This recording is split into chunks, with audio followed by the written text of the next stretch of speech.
ṣàmọ́dún. Happy birthday to you, Ìṣọ̀lá mo kọ́ òkú oríire o. Ojoojúmọ́ là ń rórógbó ojoojúmọ́ la ó máa rí ọ. Òwá ní fọdún èyí ṣàṣemọ, àṣeyí ṣàmọ́dún. Orógbó ló ní kó gbóhùn, òbí ló ní kó bíkú dànù, nílò ní kúkú jẹ́ ẹni afẹ́lọ́wẹ̀. Àwọn olólùfẹ́ rẹ ló ní kó gbóhùn, ló ní kó tọ́hùn. Jẹ́ kí mi súré tètè délé àwọn bàbá tó bí ọlọ́mọ ẹ̀gàn náà ṣá ní ilé o.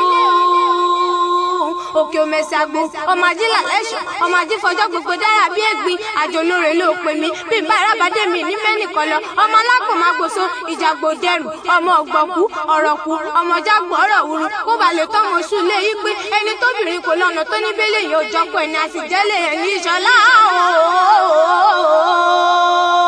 àfijọ́ ọmọ ní yèyé ọmọ báwọn rẹ́pọ̀ tó kí wọn bàbá yìí lọmọ bò kí wọn adìjà èyí lọmọ adúrógbọ̀n lójú ogun ibẹ̀ sáni ìṣẹ̀lẹ̀ àwọn bàbá tó bí ọlọ́mọ jẹ́ kémi súré tètè délé àwọn màmá tó bí ọlọ́mọ Èkó ní ilé o.